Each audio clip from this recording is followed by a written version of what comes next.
Hi,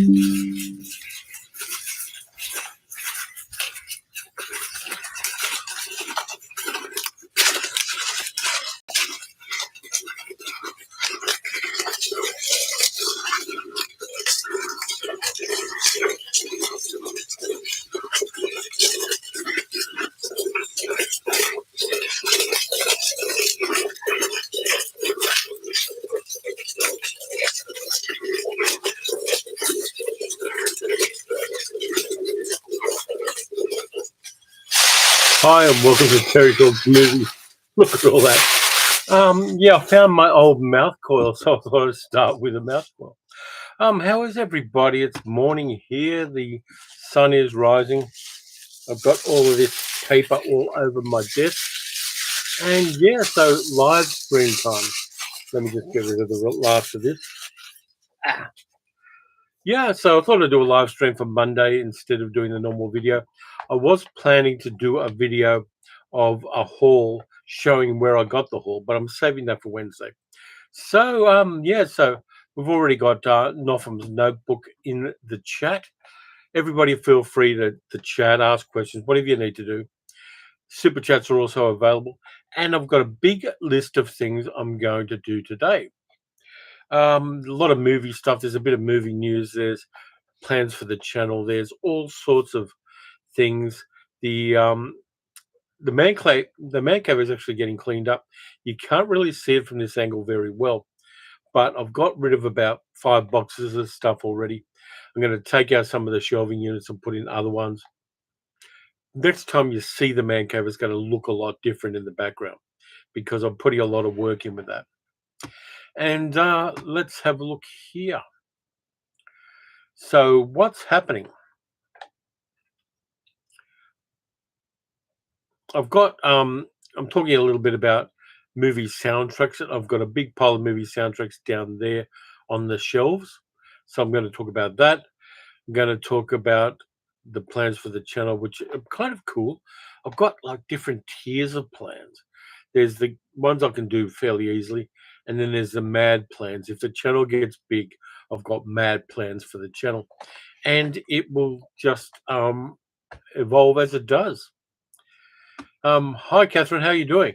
So yeah, lots and lots. Yucky Dali from Wales. Yeah, so tons of stuff happening. Tell you what I found out this week, which is kind of interesting. I've got this fascination with fascists, not in any kind of approving way, but the first guy to ever win a Best Actor Oscar was Emil Jannings, who became a Nazi. But I also found out, hi FG, I also found out that the guy who invented stand-up comedy as we know it was a guy called Frank Fay, who was the first husband of Barbara Stanwyck and was a dead set fascist. He was an anti-Semite. He was a mean-spirited bastard. He was a total nasty piece of work.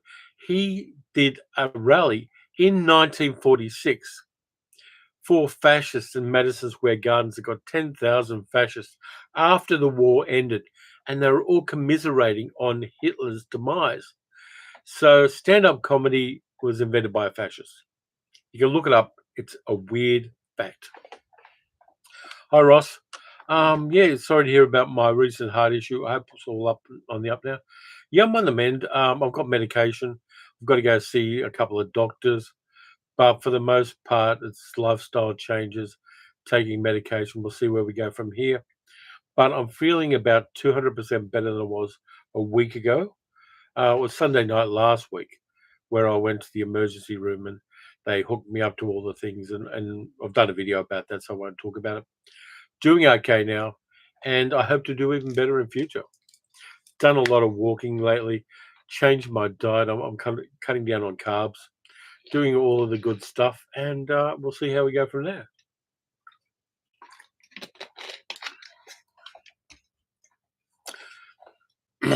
Yeah, well, getting older, I've got a number of friends who didn't manage to get older. So any older you get is good. Yeah, Bradford, any day above ground is a good day. Yeah, dirt naps are kind of boring, really. and I've got so many movies I haven't watched and so many things I haven't done. So yeah, I mean, it's a bit of a warning signal, and I'll be honest about that. But it's a good warning signal in the fact that it didn't cost me any money, and I'm taking the warning seriously. So I don't want to spend the whole live stream talking about my health issues because I find nothing's boring than somebody else's health issues. But we'll move on. I'll tell you one thing that bores me even more than people talking about their health issues: celebrity marriage gossip. I was kind of dragged down the rabbit hole with Will Smith and Jada Pinkett Smith's marriage weirdness. And I think there's one reason why people are fascinated with the gossip about celebrity marriages. There was the Amber Heard Johnny Depp thing. There was this one. There's a whole bunch of the reason people are fascinated with this stuff is however stuffed up your own relationship is, a celebrity marriage stuff up is at another level. It makes you feel okay about the weirdnesses and the idiosyncrasies of your own relationships. If you can find out that really wealthy, really well regarded and famous and lauded people are more messed up than you are. That's my theory on it. I think it's there to make you feel better about yourself. I kind of ignore it for the most part. I really don't have a particular interest in these people. I don't know them. At best, people have a parasocial relationship with them. But yeah, it's a weird thing. Of course, it sells clicks and so it sells ad revenue. But for the most part, it's there so that you feel better about yourself.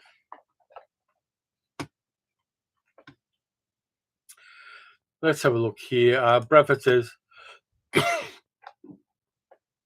"What movie do I love that is considered a stinker?"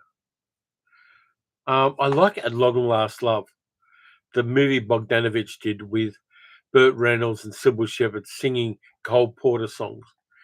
That one's considered a stinker. I got the Blu-ray of it. There was an American Blu-ray put out about 5 or 6 years ago. But At Long Last Love is a lot of fun because it's a train wreck.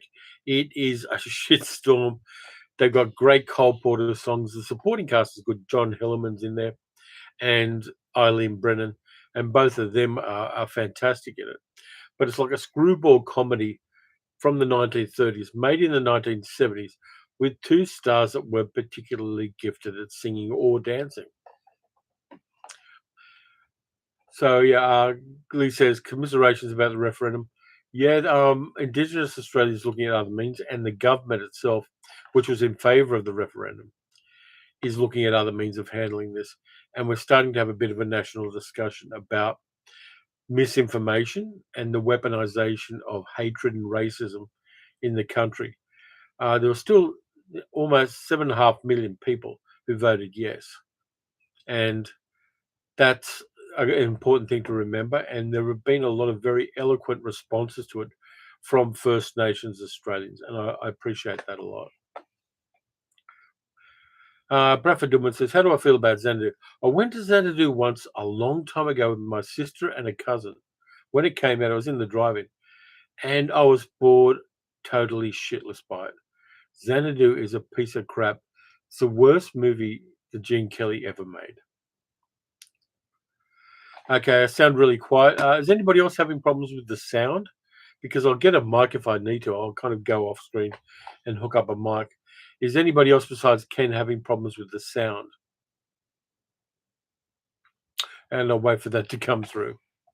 Because if they are, I'm more than happy to speak louder or do something else about it. Thanks, Mark. It sounds fine there. Ken, you might want to turn up the speaker a bit or your computer because it's yeah, Zami, thank you for that too. Sounds fine. But yeah, so it's been an interesting week. It's felt like a very long time since I was in hospital. It's one of those weeks that stretches out really long. And between the referendum and going to hospital and all the rest of it, time is stretching, which is good because it means I'm living longer. Thank you, Nothams, and thank you, Catherine. Hi, Bandit. How you doing?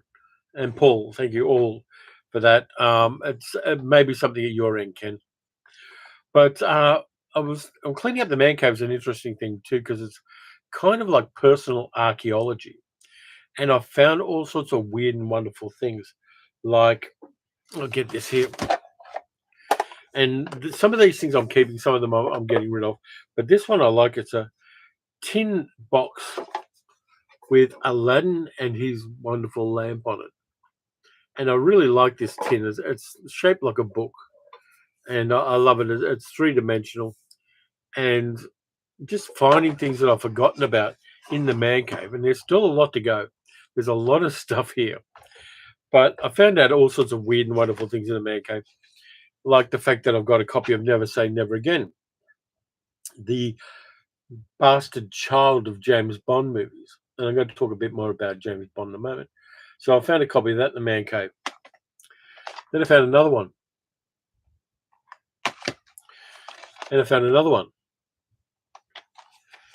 And then I found a fourth one. So all up, I have 4 copies of Never Say Never Again. And I don't know why the top one's actually an English version of it. So weird things. I think they're selling pretty well on eBay, so I may well flog off a couple.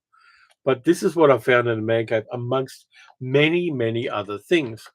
And I kind of like that. I'm getting rid of some things. I've got to find some things to donate to people. I'm donating things to charity. Yeah, never say never, never, never again. Absolutely, Ross. It was weird that I didn't know I had 4. I knew I had 2 because they were in the back room. But then I was digging through the man cave and in boxes and things. And yeah, and yeah, I found 4 of them, which is kind of weird. Absolutely, Bradford. Great villains. Klaus Maria Brandauer. Not too sure about Barbara Carrera as Fatima Blush, the other villain, but you got Max von Sydow playing Blofeld. You've got Klaus Maria Brandauer playing what's his name, the main bad guy in there. Great stuff, and I kind of like Connery's last take on Bond. Okay, I love Barbara Carrera, yes, but she couldn't act her way out of a parking ticket. Uh, Beautiful looking woman, stunning, but yeah, not a good actress. Largo, thank you, Bradford. Largo, Emilio Largo, who was played in Thunderball by Adolfo Celli. Because for those of you who don't know, this is actually a remake of Thunderball. But the other interesting thing is the people who make James Bond films, Eon Films, did a bit of an announcement this week saying they haven't even started plans on rebooting James Bond yet. Barbara Broccoli, who runs Eon Films, has said, "No, I haven't got any plans at the moment. We're not doing it right now." They're doing a TV series set in the same world as James Bond, or a streaming series at least. So they're doing something along those lines. But as far as rebooting Bond, they haven't done it. They're not going to do it.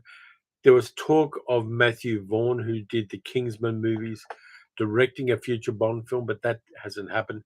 And Matthew Vaughn's denied that it's happening. So it'll be interesting to see where James Bond goes in the next decade or so. I made you aware. Yes, my martini is still dry.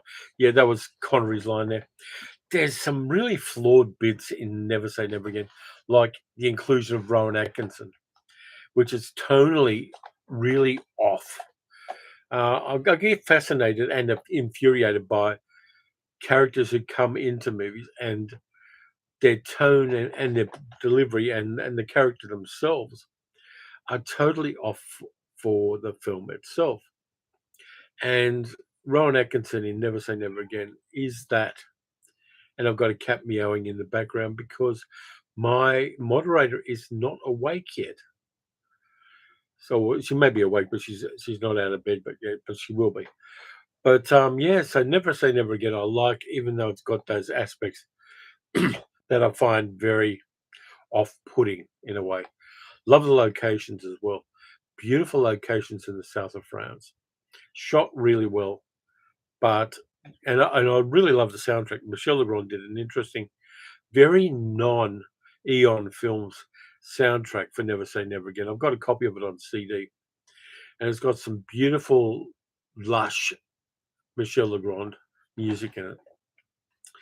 So yeah, no James Bond for the immediate future, but there's going to be something else James Bond adjacent, which is going to turn up at some stage in the future. So I'm kind of looking forward to that because I'm welded on with James Bond. Started watching films in the early 1960s just as Bond mania hit, and it kind of stays with you like a baby bird imprinting on somebody who walks past it. So, what have other people been watching? What have you guys been watching lately? I do have plans to see Killers of the Flower Moon this week sometime. I just got to work out the scheduling on that. So I'm going to go down to Reading Cinemas and see that because I can get the cheap tickets and the reclining seats there. Really looking forward to it. I like Scorsese. I think Leonardo DiCaprio, since Once Upon a Time in Hollywood, is becoming much more interesting an actor than he was. And I'm hearing some really interesting things. Not from so I want to see the story of Q. Yeah, I don't know about that because he's a technician. That's what he does. He's. I mean, unless you give him an enormous backstory as a field agent or something along those lines, or if a female one. What I did think, which would have been interesting, and I was having this random thought about a future reboot of James Bond. I'll be onto that in a second.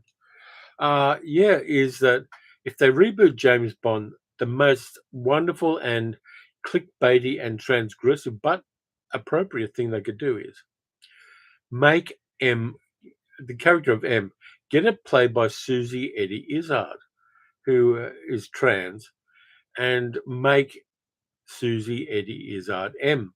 I think it'd piss off a lot of people, but I definitely think it's within the talent base of Izzard to play M really interestingly. Yeah, Ken, Timescape's great. Timescape is a hidden gem. I really like that. I think it's a gentle science fiction movie, and it's so character based and played incredibly well that it just works. Bradford, Last Night in Soho, fantastic film. I love Last Night in Soho, and that switch of genres in the last third of the movie works well. Edgar Wright handles that masterfully, and the roaming camera work, the use of CG to change things around, the evocation of 1960s London is just terrific. It's the kind of movie I like watching because you know that the filmmakers love cinema. Sammy Adams says Queen of the Deuce documentary about Shelley Wilson, who was an old Greek woman who ran porn theatres on 42nd Street in the 70s. I've heard about Queen of the Deuce and I really want to watch it because I love documentaries and I haven't watched enough of them this year. But in 1998, I actually went to 42nd Street and one of the last, I think it was Playland, one of the last adult cinemas and adult kind of arcades in New York City. So I went there just for the fact that it was the last one and to enjoy it then. Um, Mick 5 7, was that A Haunting in Venice or Death in Venice? They're two separate movies.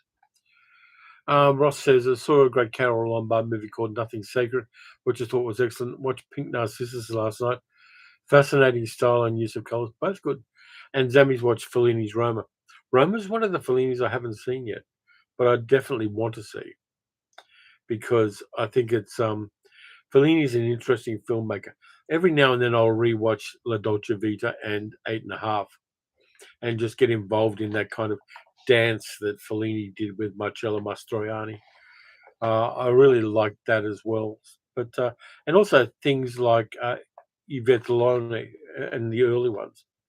And then I can go on this enormous binge of Italian cinema where I'll rewatch Il Sorpasso, um, just Dino Risi's movie, which if you haven't seen Il Sorpasso, you definitely should. And my watch has been.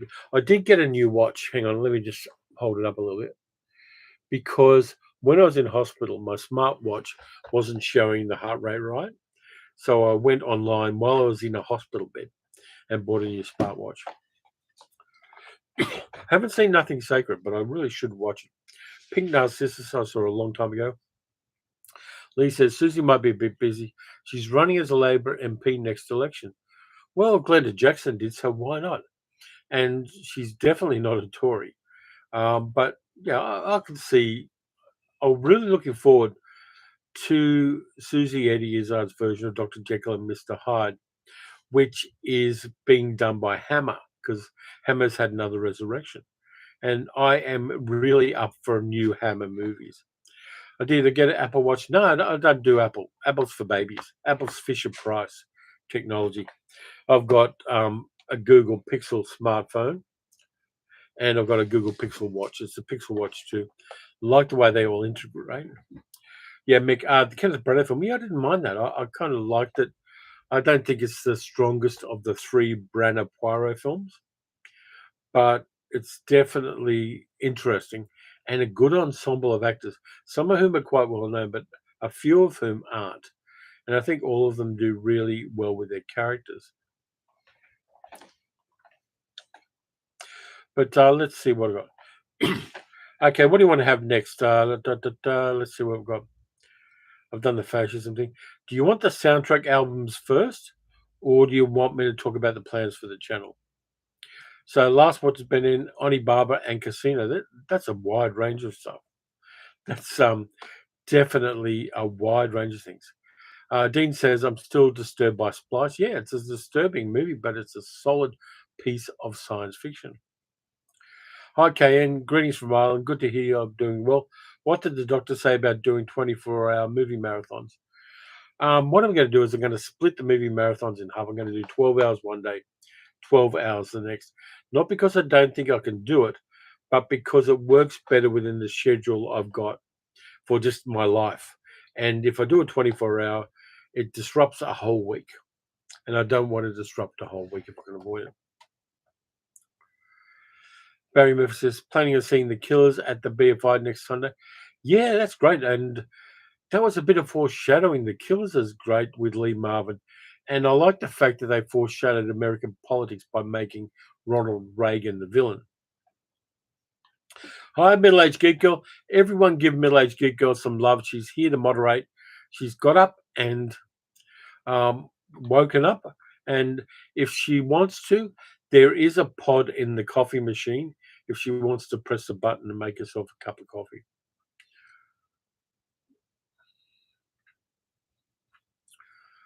But okay, so what I will do is plans for the channel because it's easier to. I will go and grab all of the soundtrack albums, but I'm going to have a sip of water and talk about the plans for the channel.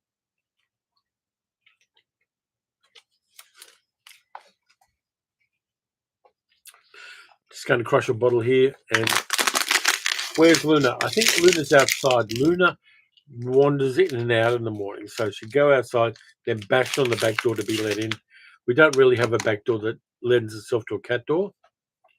So yeah, this sporting life. I really want to see this sporting life. I'm going to wait till I can get a disc rather than do a stream or an illegal download. But I want to see that. She accidentally fell back asleep. Oh, poor thing. You've had a bit of a rough few days, but I'm glad you're in on the stream. So plans for the channel. Got a few of them. And as I said, there's like high tier plans. If the channel does incredibly well, I'll do the high tier plans because it'll need funding. Low tier plans I can do as the channel is at the moment. Fisher Price. Lee had a Fisher Price record player when he was a kid. Let's see.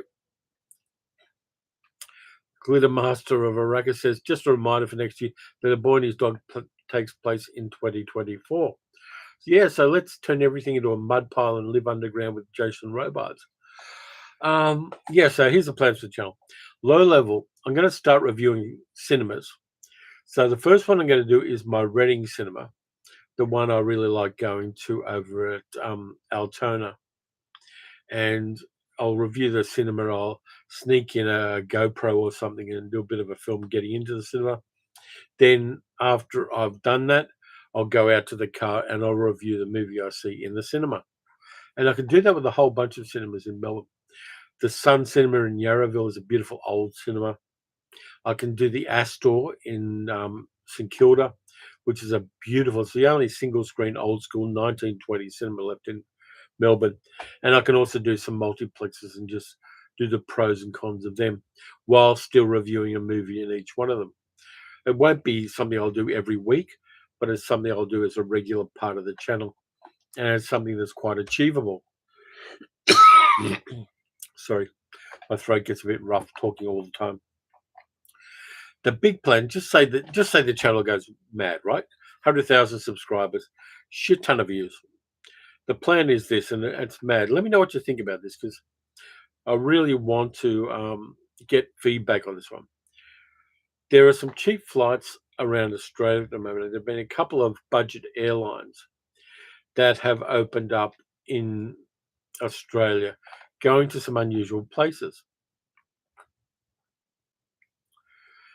And so, what I thought I might do at some stage in the future is fly somewhere, watch a movie, and fly back, and make it all one big thing.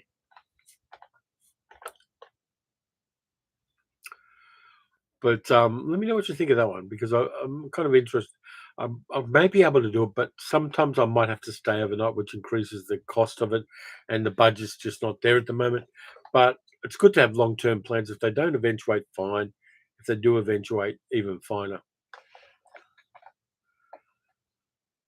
Ken says our local cinema has been turned into a Weatherspoons. Rest in peace. That's a shame. But yeah, if I had an iPhone, I could do it with a smartphone. I could do it with Pixel. The Pixel does good photography. When I did my video on Wednesday, I did it all with this because it was easy to carry, and I managed to do all of the market stuff that I did for that. So yeah, thank you, Gigi Galaxy. It does sound like fun. Kayan says, "Do I consider Tarantino style compilations actual soundtracks?" I know Scorsese was doing it 20 years before him. I think so. I think that there's two levels to that. The first one is lazy compilation soundtracks, where everybody does all along the Watchtower, Jimi Hendrix, or they do White Rabbit whenever anybody takes drugs. Is that lazy style? But I think that one of the things Tarantino does well is there's a lot of diegetic music in Tarantino movies. It started with Reservoir Dogs, where he did it. It was on the radio, and they had Stephen Wright playing the DJ. I kind of like that level of compilation soundtrack. But when it's imposed on the movie, I think it's less interesting. Striving to balance says, go to Vienna and watch Third Man. There's a theatre that always shows it. If anybody wants to crowdfund that, I'm happy to do it. Yeah, Kayan says, I really go to the cinema, to be honest. I'm not a fan of most modern films. I'm kind of broad on that kind of thing. I like some modern films. I'll go and see the big tentpole action films for the fun of it, but I'll also like older films, as we all know. So I'm kind of okay with that. I think I don't want to lock myself down to the past. I want to see what's coming up, and I want to evaluate what's coming up as much as I want to go over and point out the good old stuff. I think that for me, that's self defeating. Other people, fine, do what you need to do what you like. But for me, I like modern film as much as I like old films. Lee says multitask and do cinema reviews and local regional travel videos for out of towners, an alternative to Chamber of Commerce prop agit videos. I can work on that. I can kind of evolve into that. And I've got enough cameras around. I've got a ton of cameras I could do that with. So many of them. The desk is covered them. I've got this little Sony 4K camera, which does really cool video as well. Let's see what we've got in the chat. Tarantino wanted Ennio Morricone.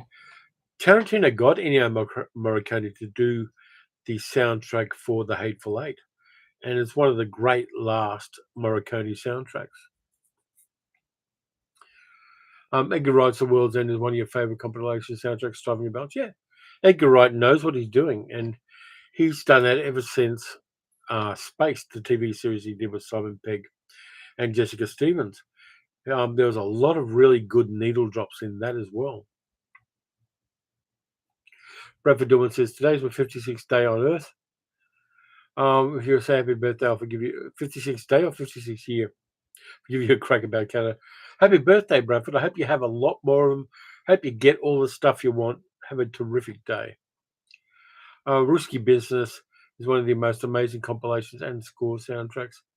Didn't like Risky Business. I like the Mission Impossible films, but I don't like Tom Cruise.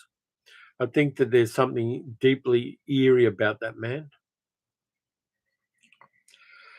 Middle-aged Geek Girl says, Terry and I have a joint channel we haven't uploaded on yet. We need to do local information on that channel and other silly things. Absolutely, we do. We'll have to plan that out. We'll have to have a brainstorming session. Dean says, have I screened The Continental as John Wick prequel? Not yet. I've heard mixed things about it, but I do have Amazon, so I can watch it. Is it any good? Yes, driving the balance. The needle drops on space, like things like Fantastic Plastic Machine and all sorts of other things. Really great needle drops. I've got Spaced on DVD. I've got the whole series of Spaced on DVD, which I should rewatch again. I'm going to definitely add the Spaced one when I do my box sets of TV. I've done the box sets of movies a couple of videos ago, but when I do the box sets of movies, I'm going to add Spaced because I just love it. Hey, Echoes, how you doing? How's the good? Is it evening in Germany or is it like the middle of the night in Germany? Okay, it says if I'm looking to buy a soundtrack, I always check it's mostly 5-second cues.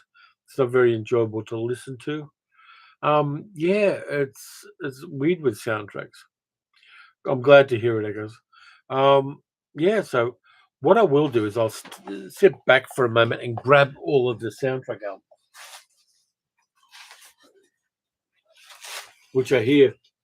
I've got them on vinyl, old school vinyl. It's about 10 p.m. in Germany. Okay, cool. Let me just have another drink of water. Ross says, I once won 200 quid in a quiz cause of risky business. Then I got to choose a song to get played in the pub, and of course I had to choose a Bob Seger song for the film. Yeah, that's interesting. Hang on, the camera's gone a bit wild here. Let me just tilt it up a little bit. It's gone in. Let me just try this. That's a bit better.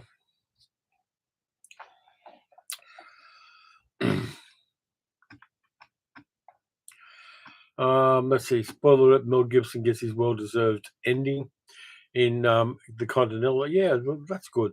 Mel Gibson, I've got so many stories about. Okay, soundtrack albums. Now, I've got TV and movie soundtracks here. Echo says, I've learned it's called movie scores and not movie soundtracks. Is that right? Either one's fine. They're synonyms with one another. But scores, soundtracks, doesn't matter. Call them what you like as long as you enjoy them. So I'm going to start with them. This one I kind of like. It's got some things. It's got things like Billie Holiday on it. Percy Sledge, When a Man Loved a Woman. Since I Fell for You with Bob James. The soundtrack to Moonlighting, which is kind of rare. It's hard to find this one. I've also got The Return of Bruno, which is the Bruce Willis singing album. But this one's got Bruce Willis singing. It's got Sybil Shepherd singing. I kind of like it. It's got the theme from Moonlighting with Al Jarreau. But I was going through and cleaning up the vinyl, and I found this one. And I thought, yeah, this one's fun. It's got some interesting combinations of old and new stuff.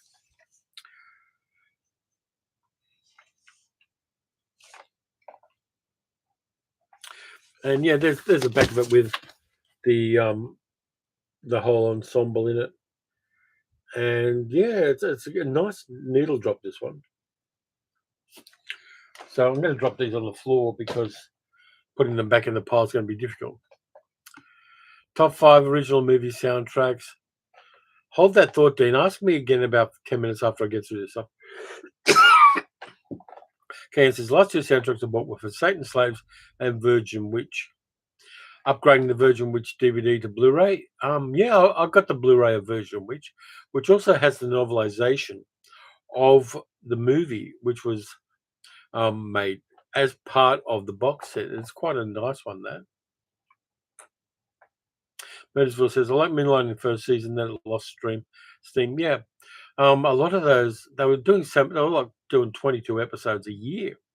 So unless you've got a showrunner who's really on top of things, it's easy for them to lose track on those old school ones. Okay, so there's a lot of soundtracks as MP3 files on your MP3 player. You've got a couple of iPods, and my phone just went off. I've got a couple of iPods. I've also got Spotify now for streaming in the car. It doesn't cost that much, and I can set up the playlist. And also, people who are channel members or Patreon supporters get a monthly Spotify playlist from me. Okay, it says Vic Michelle was the only reason you watched LOLO. Speaking of which, I just happen to have LOLO season 1 and 2 on DVD on the desk here. I haven't put it away yet. FG says, when Bruce and Sybil slept together in Moonlighting, it jumped the shark. Yeah, it did a bit. Now, this one is... That shouldn't be there.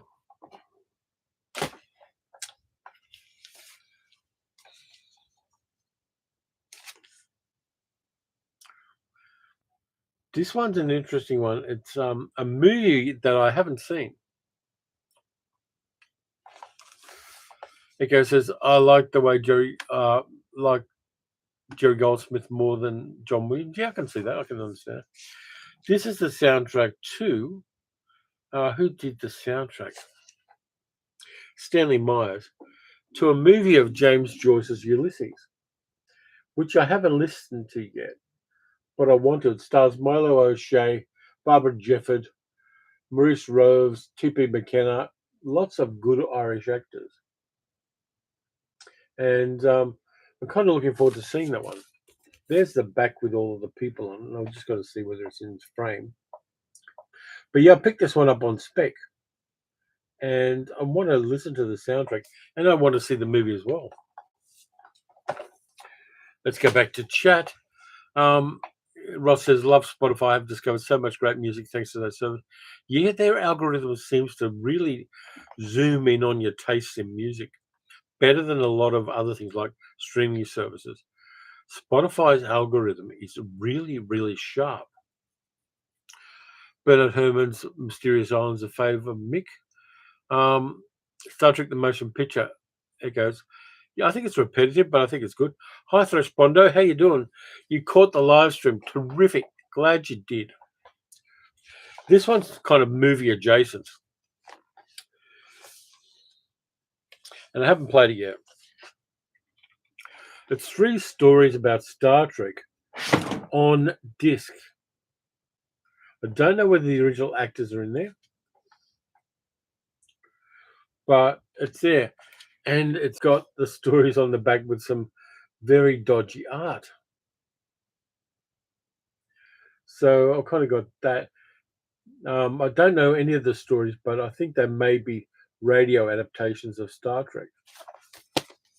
Lee says, oh, you had that disc. It's not this one, but yeah, you had the disc. Dean says, you want a movie score with Muscle Goldsmith as your go-to? Yeah, this Star Trek thing is crazy. It's kind of cool. But yeah, I've got that.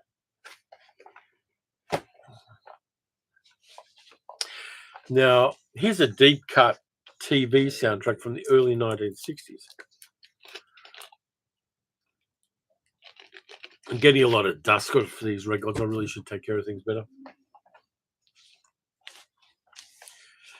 Music from the Roaring Twenties with Dorothy Provine, which was a TV show set in the 1920s in speakeasies. And it's got a whole bunch of 1920s songs in it, sung by Dorothy Provine's character in the Roaring Twenties. And there's the back of it. Let's see what we've got on the chat. Echo loves Star Trekking from the firm. The middle-aged good girl loves Star Trekking. KN says, I found the music from Sweeney Todd on CD in a charity shop. Was it the original stage version with Angela Lansbury and Len Cariou, or was it the shitty one with Johnny Depp? Lee says, I think I still have that Roaring 20 record. Yeah, it's kind of cool. And here you go. Here's one that's going to really do people's heads in. I hate the movie, but this version of the soundtrack is much better. Any backstory? The cap's actually from a YouTuber called CDogVA. He was doing these caps as a charity thing because he supports charities for people with immune disorders. So I got the monkey cap, which is kind of cool. It's a live streaming monkey. Sweeney TV show from the 1970s. Oh, the Sweeney. I was thinking Sweeney Todd. I apologize. But yeah, so middle-aged giggle used to skate around a skating rink to Star Trek. And Echo says, I like most scores from 1960s movies like Elmer Bernstein, for example. Absolutely. But this one is the best version of this soundtrack. Miko's Star Wars, which is the better version of it than the John Williams one. And I love the cover on this, where people are doing disco bumps in 1930s style science fiction costumes. Yeah, it was a disco version of the Star Trek soundtrack, and it's the best one. Catherine says, I'm now inspired to inventory my albums, all quite contemporaneous to the film's releases, from Dumbo when I was a kid to Rocky Horror Picture Show when you're in college. Nice. Lee says he's got this disc, striving to balance. Miko, yeah, this one's fun. And it's more fun than the movie itself. Dean says a lot of live streaming monkeys out there. Yeah. I've got a whole bunch of monkeys vinyl as well, which isn't really in there. Favorite movie soundtrack, Mark says Lord of the Rings trilogy. Never would love that one, but if you like it, great. You're struggling to balance. It is so bad. Um, Toby Hines says, I have that disc of Battlestar Galactica too. Let's go back to TV. Thunderbirds theme, because yeah, those soundtracks for the Jerry Anderson puppet things are great. Like Stingray has got a fantastic soundtrack, and UFO. Jazz Lord of the Rings by John Sangster. Haven't heard that one, Ian. Is it good? Because I'll track it down on Spotify. Can you make a note of that for me, middle-aged geek girl? The Jazz Lord of the Rings by John Sangster. This one I like because if you go on Tubi, you can see the whole series of this. Kayan says, I remember getting into 1950s science fiction soundtracks about 20 years ago. Love the creepy theremin thing. Yeah, I'm tempted to get a theremin, but I would use it for like a week and then just not use it anymore. Same way with my bongo drums. Stingray, UFO, and Space 1999 were great shows. Yeah, the soundtracks were fantastic too. But I've got the album of Rowan and Martin's Laughing, which is very cool. It's got a whole bunch of the monologues and things. It's got some special stuff for the soundtrack as well. But the cool thing about this is there's all the windows where people did the jokes. And it opens up like that, which is very cool. I love the art design on these as well. Rowan Martin's Laughing is great. And if you go on Tubi, if you can get Tubi, I know people in Europe can't, but Rowan Martin's Laughing is a lot of fun to rewatch. Mika did a disco version of Close Encounters as well. Big Chill. Heavy metal, yeah, Metal Hurlant is great. And let's see, Black Beauty TV series had a very orchestral score. Was that Stanley Myers or somebody like that? I remember the soundtrack. Middle-aged geek girl says she needs coffee and water. That's okay. She's going to make noise in the background, but it's medicinal. Now, this one I've got, it's not Ruth Buzzy and Henry Gibson on the front, that's all. Yeah, Goldie Hawn was in there as well. The guest stars I got were fantastic. Everybody who was anybody in, like, West Coast American entertainment in the 60s turned up there. It was just something amazing. Richard Nixon turned up on Laughing. Terrific stuff. Music from Cat Weasel. Yeah, Cat Weasel was kind of cool. It had that bucolic sound about it. English television soundtracks of a certain era are really interesting. This one I've got because it's read by Anthony Quayle. and it's The Adventures of Robin Hood, the Outlaw Band of Sherwood Forest. I haven't listened to this one yet, but I'm interested in it because Anthony Quayle, of course, fantastic actor. But I picked that one up on spec very, very cheaply. Lots of liner notes on the back, which I like. I like getting these on the back end. They're a comfortable reading size as well, unlike the ones on CDs. Yeah, Soccer to Me, absolutely, Dean. Um, do I know the band Clannad? I've heard of Clannad and all of that kind of Gaelic music, but I'm not particularly into it. Next up, we got something really cool, which has the original cast. Radio version of the Maltese Falcon with Bogart, Sidney Greenstreet, Mary Astor, Peter Lorre. This is the radio version of it, done on disc.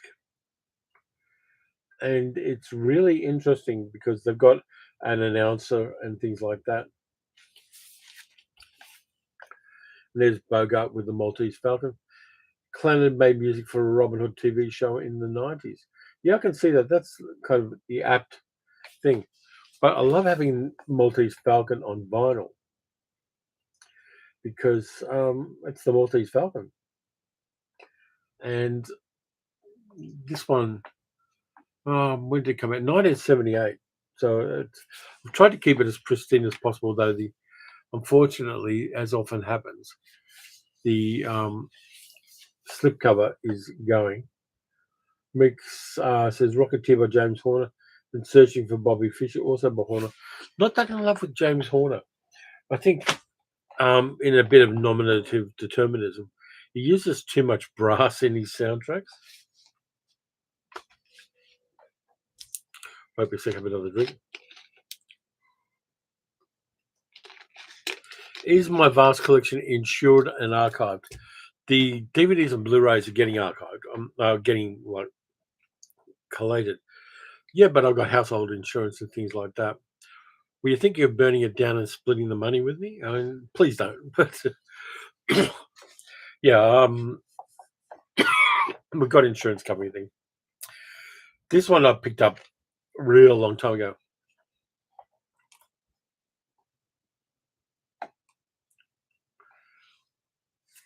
Leonard Nimoy, Outer Space, Inner Mind, which has got some weird things. It's got the theme from Star Trek, and a whole bunch of stuff, including Mission Impossible, which Leonard Nimoy was on as well.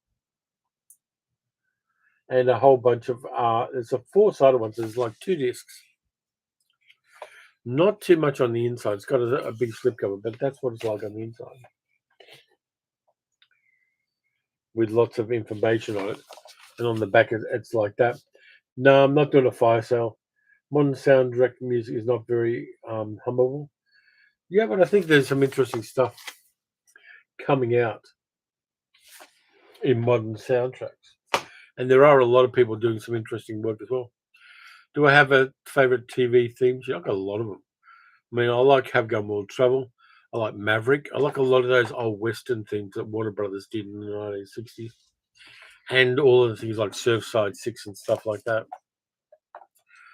So many good TV theme songs. Enter the Dragon, Lala Schifrin. Absolutely. I had that on cassette. And I've now got it on CD as well.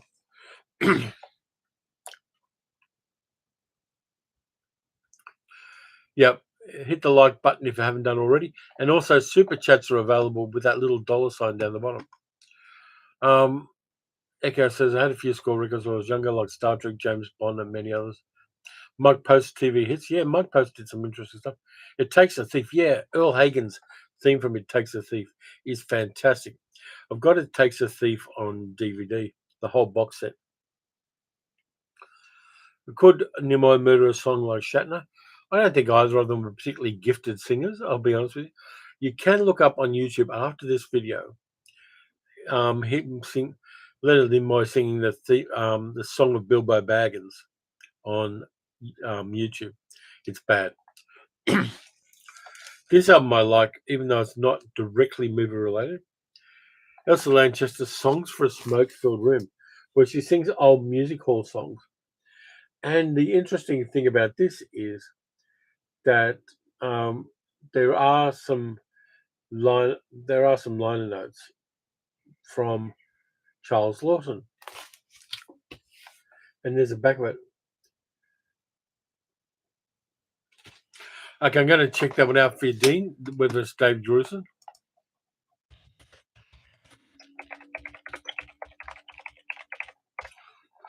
Let's have a look here.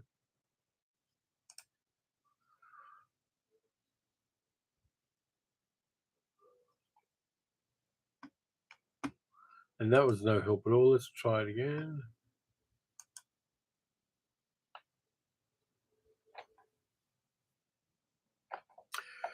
You're right, it was Dave Grusin. I apologize. Earl Hagen did the one for I Spy. That's where I got mixed up.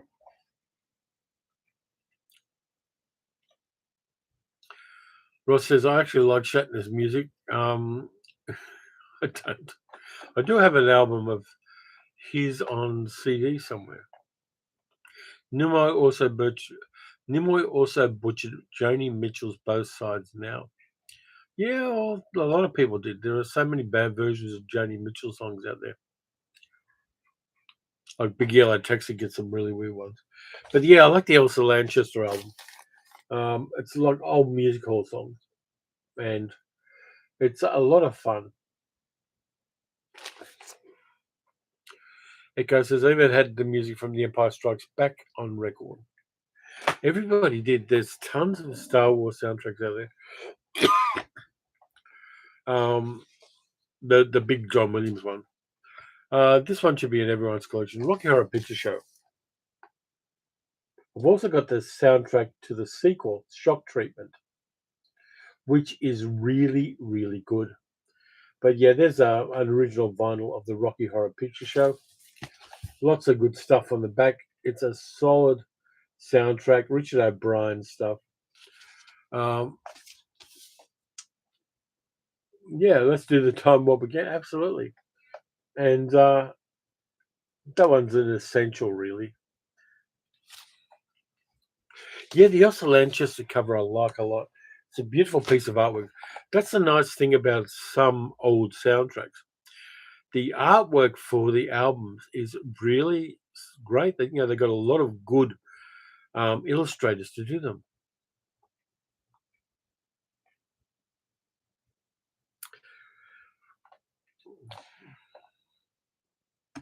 Do I know Neil Hefti? Yeah, Neil Hefti did a lot of good stuff. He did. Was it Neil Hefti who did The Odd Couple?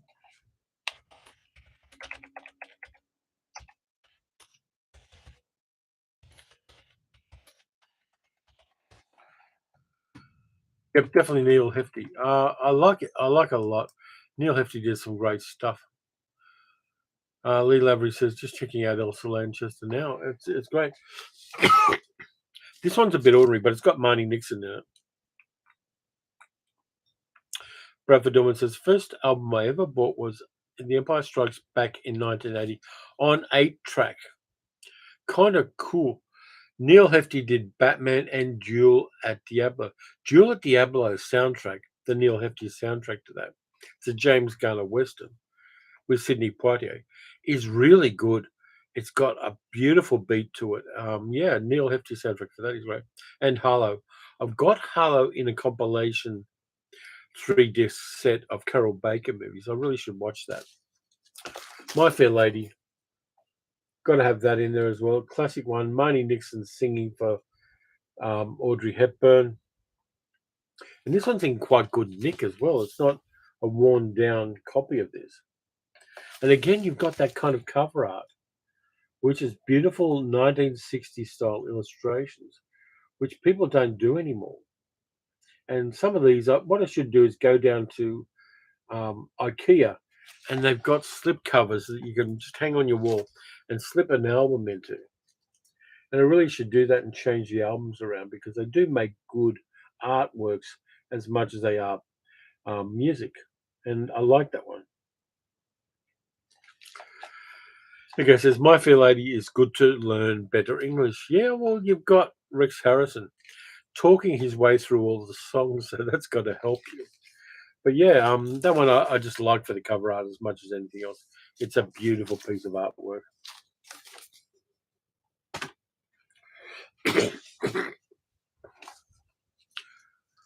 Thoughts on Ice Station Zebra? I don't like the fact that they filmed it on studio sets.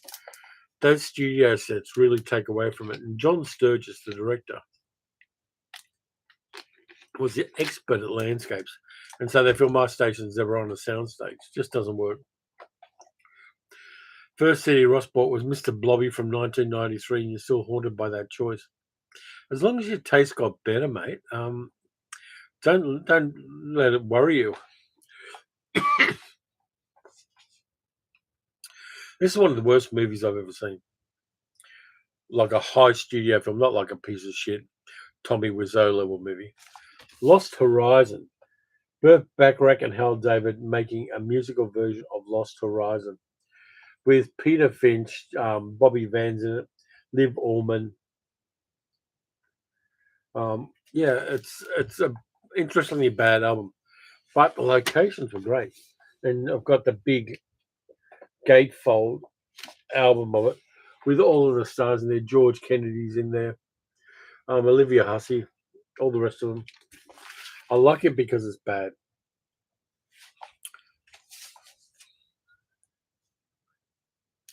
And yeah, so it's just one of the worst movies ever made and one of the worst remakes ever done. Toby Hines says, I love that sound. I love the soundtrack too. John Sturgis' best Bad Day at Blackrock. Yeah, Bad Day at Blackrock uses locations as a character incredibly well. And also, it's got a message that's incredibly timely to right now as well. Is that a remake of the 60s film the same? No, this is 1970s Lost Horizon. The 1930s version of Lost Horizon, the good one with Ronald Coleman.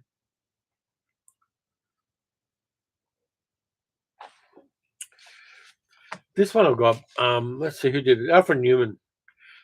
Songs sung by Debbie Reynolds. The Michel Legrand score outshined the Zebra film. Yeah, absolutely. I love Michel Legrand. He's one of my top 3 or 4 soundtrack composers. This one's kind of interesting, and it's a Cinerama movie. Catherine says, "Love Ice Station Zebra." Okay, cool. How the West Was Won. Cinerama film. I would love to see this in a Cinerama cinema. I've got a copy of it. I'm fairly sure I've got a copy of it on Blu-ray. But yeah, really interesting film shot in Cinerama. Lots of liner notes on this, and I love that as well. About the colonization of the West by white people. Worth checking out that film if you can get a copy of it. And it's definitely worth checking out the soundtrack album.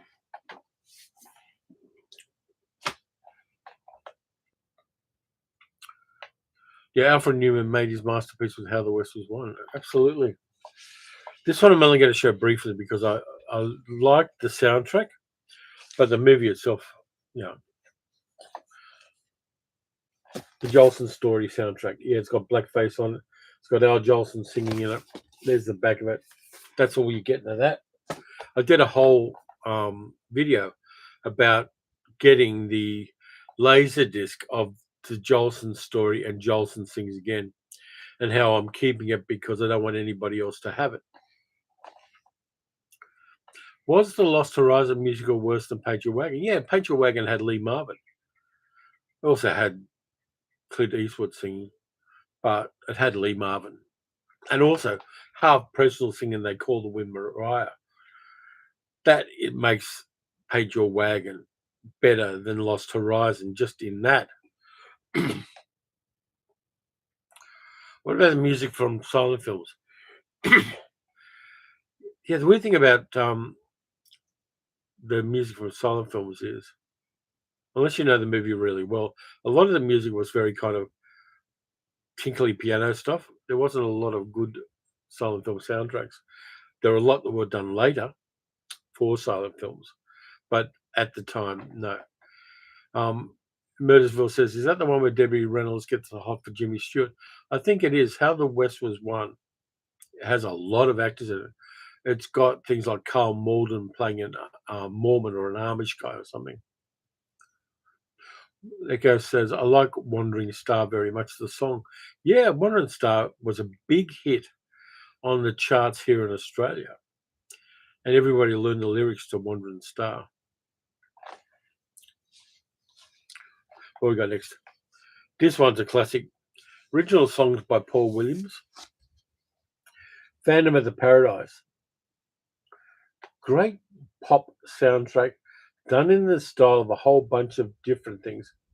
There's things like Goodbye Eddie Goodbye, which is done as a 1950s doo-wop song. There's Faust, sung by Bill Finley.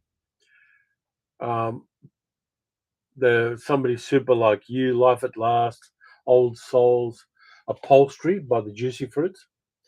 Fantastic album. And there it is all on the back. I love The Phantom of the Paradise. I really should do a video about it because it's the best. Theme from Summer of 42 and Jennifer O'Neill, perfect combination. Mick. Absolutely, it's a good one. What do I think about musicals? I like musicals, Echo. I'm a big musical fan, particularly MGM musicals. In fact, I've got an MGM soundtrack coming up next here. But Paul Williams soundtrack for Phantom of the Paradise, along with Brian De Palma doing weird things like split screens, with the cameras coming in from two different angles on something happening. I saw Phantom of Paradise in the cinema originally, and it was great in the cinema. It's great now. I've got it on Blu-ray, and I like it. Hang on, there's a bit of paper stuck on the front of this. This was the first movie I ever got on VHS. Back in the day when it was very hard to buy them. I think it cost me like $20 in the 1980s, maybe 1990s, but possibly 1980s. Kismet with Howard Keel and the wonderful Dolores Gray. This was a remake of a movie that starred Ronald Colman and Marlene Dietrich, but it's a big MGM musical. I like it a lot. And Dolores Gray playing La Lume, the wife of Sebastian Cabot's Wazir, is fantastic. She steals the movie. It's a great soundtrack, and if you get a chance to watch Kismet, even though it's cultural appropriation of Islamic cultures and all that kind of thing, I think it's beautiful. I love this one.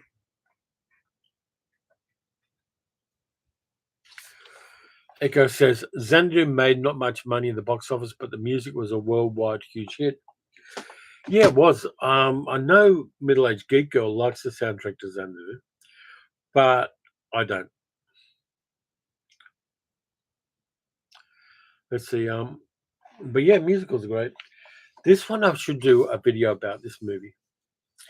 Soundtrack by Dmitry Tiomkin. Stars James Garner, Eva Marie Saint, and Rod Taylor.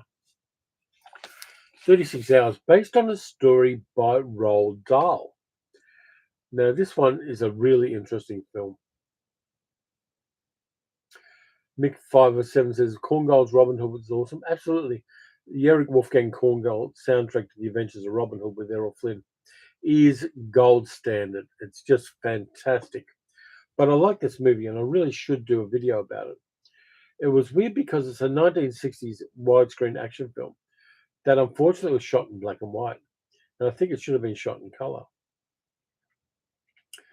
But yeah, Ross, absolutely. 36 Hours is great. Anybody else seen it?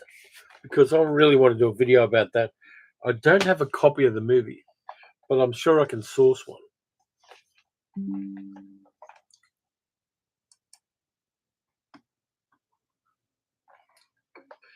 This one I like. It's a Blake Edwards movie with Julie Andrews. Victor Victoria, a remake of a German film from the 1930s, I think. But it's got Robert Preston and Julie Andrews and James Garner. It's very rainbow friendly, this one. Hang on. Why is this stuck together? Am I going to force it open? Yes, I am. And I've ruined it a bit. Julie Andrews in drag. But yeah, Victor Victoria is a lot of fun. I saw this with a friend of mine when I was living in the middle of New South Wales in the 1980s in a town called Dubbo. And we went to the cinema to see it because we kind of like that kind of film. And we were the only two people in the cinema. And at the time, homophobia was big in country towns, still is. And rumors were spreading around that we were gay because we saw that movie together. Neither of us were, but that's how it goes. Yep, Echoes. It's definitely a Victor Victoria is a remake of a German movie from the 30s. Like I said, I made a video about Singing in the Rain, but only in German so far. And RSFX, hi. Two good soundtracks from Corman movies, The Wild Angels and The Trip. The first ever produced a Billboard hit blues theme. Koyana Scarsia documentary narrated by music. But what music dealer? Yeah, absolutely. Koyana Scarsia is a mind trip, as is Pal Scarsia as well. This one's a vulgar pleasure. I've got these movies and I kind of enjoy them, even though the star of the movies is blander than milk. Cliff Richard in the Shadows, Summer Holiday. I like this one a lot. It's a fun film. And in fact, a few of the movies that he did, Wonderful Life is another one. There was Summer Holiday, Wonderful Life, and something else. Kind of a Stanley Black soundtrack, this one. But it's got all of the songs from it. I had a really, really, really bad copy of this. But I like this one. And I found a decent copy when I was rummaging in junk stores. Mick 507 ever listened to the Tommy music soundtrack? Yeah, I like the Tommy soundtrack. It's a head trip, that one. And yeah, Echo says I love the Conan score from the Arnie movies. Yeah, they got that kind of percussive drum beats in the Conan score, which is really great as well.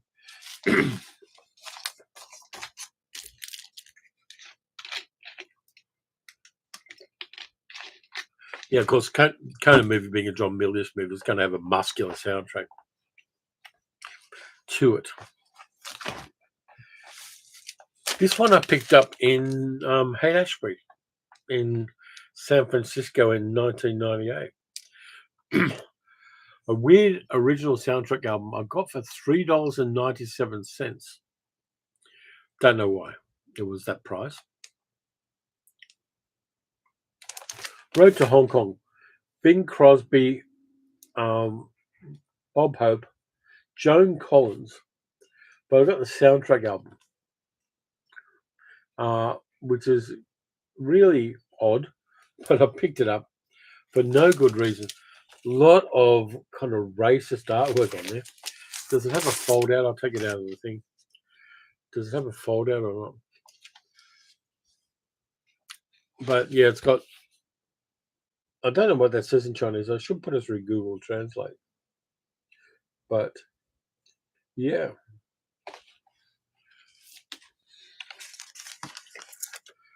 So I picked that one up. I picked up a lot of weird and wonderful stuff. I'm amazed I got my luggage back through customs and through the airplanes when I went to America. It was weird because I had a whole sports bag full of VHS tapes. When I came back, I had my luggage and I ditched some things in my luggage and I had a whole big sports bag full of VHS tapes. DVDs and Blu-rays have made international travel a lot simpler.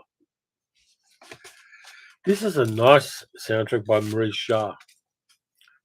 I haven't watched the movie all the way through yet, but I had to have a copy of it and I should. David Lean's Ryan's Daughter. Not David Lean's best film, and Robert Mitchum is very miscast in this. But it's a great soundtrack, very orchestral, very kind of emotional soundtrack. And unfortunately, the bottom of the slipcover is busting. And I don't want to put tape on it because it makes it look shittier. Same thing on the back. But yeah, it's a classic soundtrack.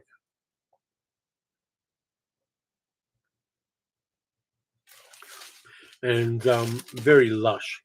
Weird thing is, it does fold out. I was wrong. It's not broken. It's the fact that the disc just sits in this. Doesn't actually slip into anything. So it's got all the details there, and the disc just sits in here. Fairly sure it does. Yeah, actually, it doesn't. It slips in the side. I was wrong. MGM soundtrack. I put it in wrong. Lots of details about the characters in the movie and about the music.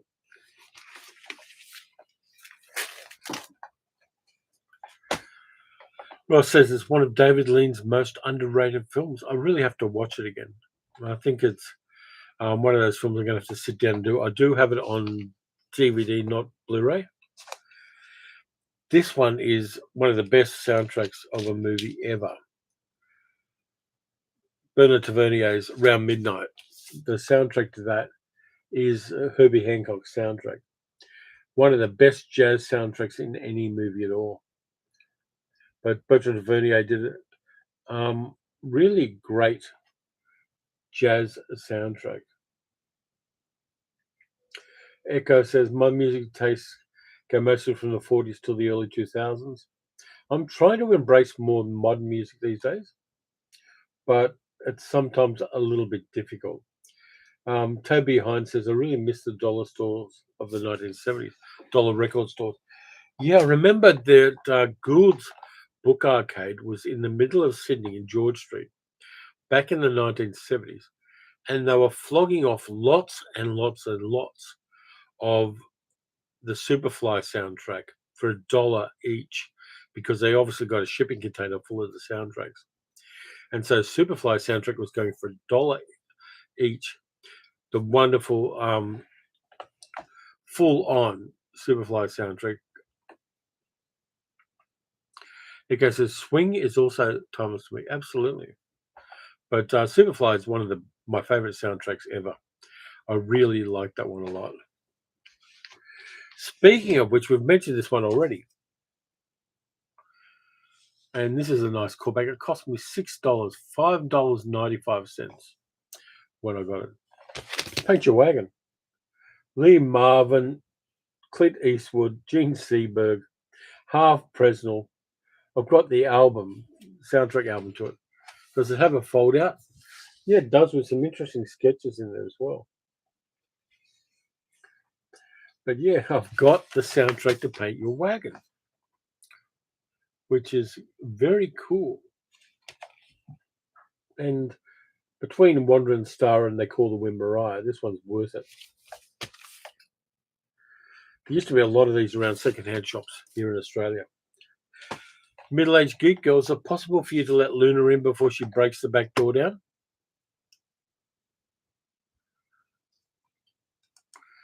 I named the movie, and Echo says, you name the movie, and I hear Lee Marvin sing.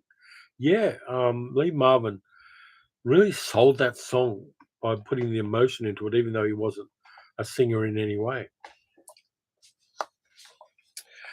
This is, I don't have a great copy of this, but it's got a lot of good songs by Peggy Lee in it. It was a 1920s set movie about jazz bands in the 1920s with Jack Webb in it. Pete Kelly's Blues. Pete Kelly's Blues is a great soundtrack, and it has a lot of good Peggy Lee songs in it. The movie's kind of forgotten now, but it might be worth me finding a copy and watching it just to see if in any way it holds up. There's the back of it. But again, you've got that really interesting cover art with some really good illustrators doing it. This isn't computer generated. This isn't AI generated art. But there's a lot of character in it. And I appreciate that in these particular albums. The guy says, I like the movie, the first Delta Force movie with Chuck Norris, and the movie itself isn't that good. Yeah, but it also had Lee Marvin in it, so Chuck Norris had this gift of a certain time of being in movies where the co-star was much better than him and showed up how bad he was. Enter the Dragon, Delta Force, that kind of thing. Here's a George Gershwin soundtrack. Original soundtrack recording to Porgy and Bess. With Sidney Poitier, Dorothy Dandridge, Sammy Davis Jr. and Pearl Bailey. Directed by Otto Preminger, who was having an affair with Dorothy Dandridge when the movie was made. This movie is really hard to find, but the soundtrack isn't hard to find. But yeah, I like Gershwin's Porgy and Bess, and I really should see if there's been a release of the movie at all. Maybe there are problems with the rights. Echo says Lena Horne was a really good singer. Absolutely, Lena Horne in anything, but also in stormy weather particularly. She was fantastic in that singing and playing one of the characters. Her career, of course, being curtailed somewhat by the fact that she wasn't a white person.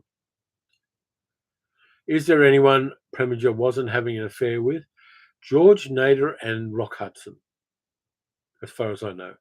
But yeah, he did pretty well for a dead ugly guy. He had some very attractive consorts in his day. This one, Bob Fosse movie, and any Bob Fosse movie soundtrack's great. I've also got the soundtrack to All That Jazz, but Cabaret got the soundtrack to this one with Liza Minnelli, Michael York, and the wonderful Joel Grey. Really solid soundtrack. This was the first movie that I saw as a grown-up film when I was going to movies by myself.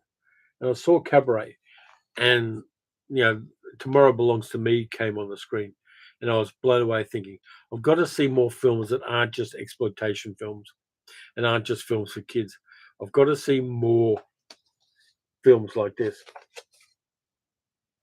And Cabaret is fantastic. Any thoughts on Capaloo soundtrack? I love Capaloo. I love the soundtrack. I love Stubby K and Nat King Cole singing together. I think they're singing as a kind of chorus to the action of the film makes that movie work. Is there a soundtrack to the Flint movies? It came out on CD. I've got a copy of it. To both Flint movies as a double. And Echo says, Willkommen, bienvenue, welcome. Yep. Cabaret, important film. But yeah, Capital is fun. The soundtrack to the Flint movies is cool. It's very kind of a space age lounge music-y. The inspiration for Cabaret, I Am a Camera as well with Hunting Down. Yeah, with Julie Harris in it, and I think Lawrence Harvey. Good movie as well. And also Christopher Isherwood's original stories, which I have a copy of, are great. This is one of my favorite disco soundtracks. They're not all great, but there's some interesting needle drops in this one. I'm going to take it out of the flip car. It's a K-Tel record, which is kind of cool. But of its time, I think 1978, the Stud soundtrack with the theme song sung by done by the Beatles Orchestra. It's got let's see, Frida Baccara, Rod Stewart, Odyssey's native New Yorker, KC and the Sunshine Band, Leo Sayer, 10cc, David Soul, Patti Smith Group, Heatwave. A good, solid soundtrack of stuff at its time. And I kind of like it. D. Lee says Pete Kelly's Blues is also an old radio series starring Jack Webb as a jazz trumpeter who did detective work on the side. You can find it on the old time radio station. Cool. But yeah, that's a kind of vulgar pleasure. And there were so many copies of this out because it was a K-Tel record that it did very well. The movie itself is trash. And unless you want to see Joan Collins' chest, there's not a lot going for it. But the Stud soundtrack is a lot of good, solid needle drops from that particular era. Now, I've got a musical directed by Francis Ford Coppola, and it's not One from the Heart. It's the first musical Coppola directed, which starred Fred Astaire and Petula Clark, Finian's Rainbow, which is a really interesting film to see, even though it does have Keenan Wynn in blackface. But I picked this up. I did pick it up for $2, maybe 15 years ago, and it was based on a 1948 stage musical on Broadway, and it's very kind of socialistic. It's about sharing the wealth and about how rich people are total bastards. It's also got a leprechaun in it, and Finian's Rainbow is an interesting film to see. If you get a chance to see it, you should watch it. It's got some really great songs in it, and it's got Petula Clark not being bland, which is a little bit unusual. And it's one of the later films that Fred Astaire did. I think it was his last musical film, if you don't count That's Entertainment, which he did a little bit of song and dance with Gene Kelly in. But I kind of like this soundtrack, and I'm fond of the movie as a kind of vulgar pleasure way. But it was worth getting this one. And I kind of like it. I like the film. I like the musicals.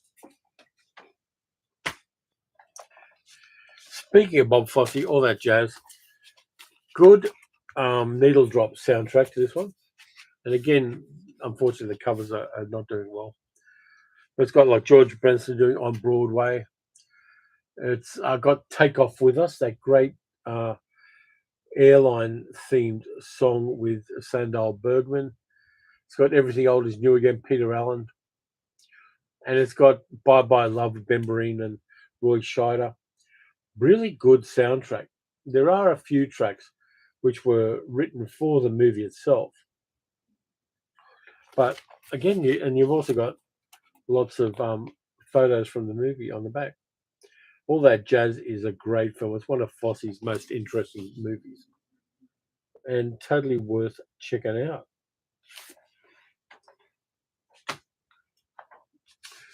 Now, speaking of MGM musicals, this is the bastard child of MGM musicals that nobody loved except film buffs. It's Always Fair Weather with Gene Kelly, Dan Daly, Sid Charisse, Dolores Gray, Michael Kidd, who was mostly a choreographer, but he gets to do something here. But yeah, It's Always Fair Weather. If you can find this movie, really interesting, serious musical about three guys who were in the war together, who meet up 10 years later and find that they didn't like each other as they were 10 years later. And all three of them reevaluate their lives. It's a really interesting musical from that point of view. Catherine says, probably my oddest album of a musical is Bells Are Ringing with Judy Holliday and Dean Martin.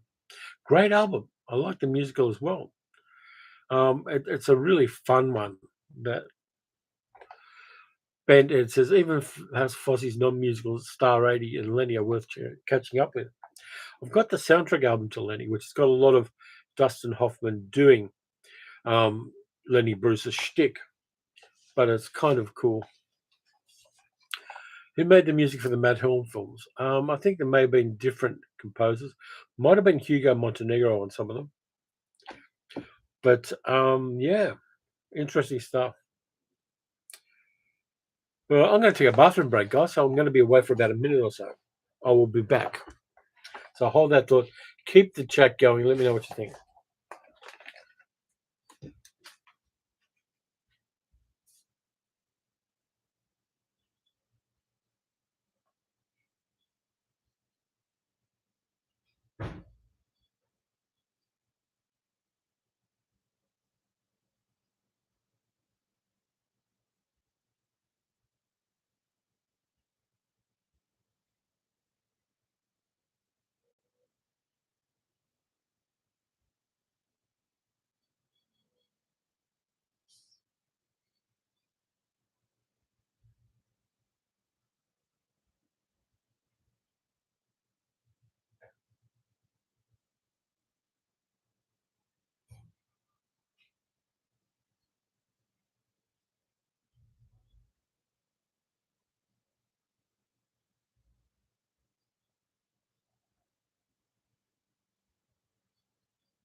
And I'm back.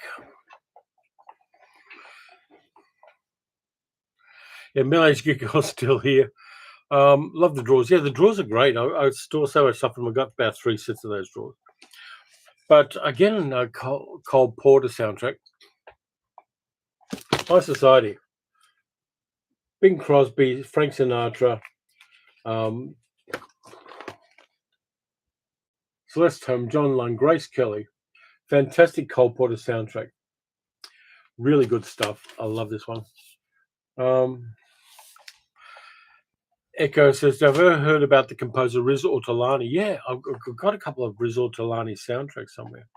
Let me just adjust this again.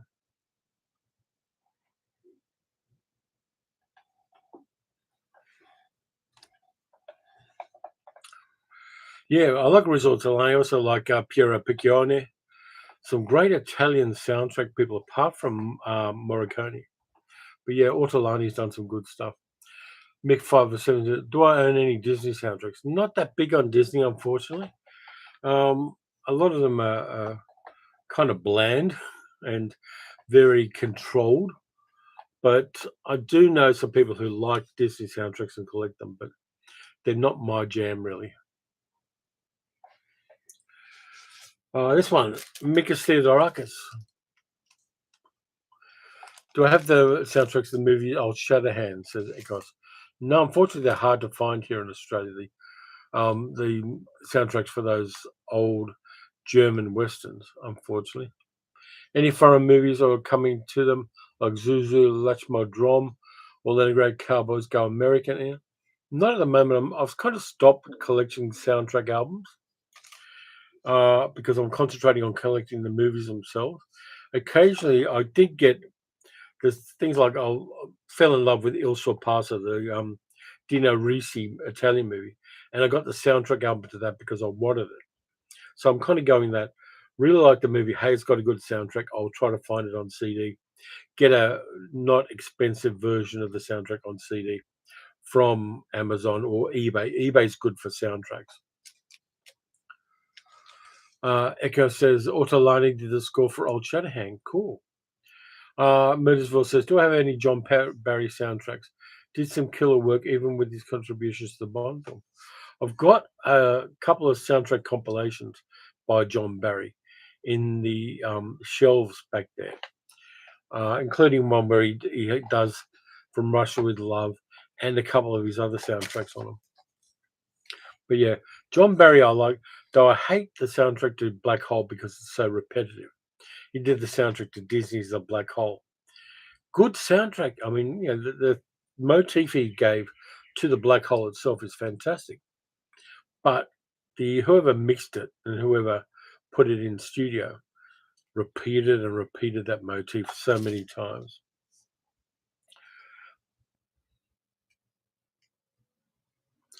Yeah, John Barry. Yeah, echoes. John Barry did the soundtrack to Dances with Wolves. I'm not that fond of that one, to be honest with you. But this one is a great soundtrack. Never on Sunday. The Jules Dassin movie with Milena Mercouri. Good soundtrack of Greek music. It's the best. I've got 2 copies of this. One's a lot shittier than this one. But there are a few of them around here. And the music, particularly the bouzouki music and things like that, are great. One of the fun movies, and it's the one where you can tell the director is in love with the star. They married, and they married for life. And also that artwork. I love that artwork, that simple line drawing artwork, which tells you all about the character, is just wonderful stuff.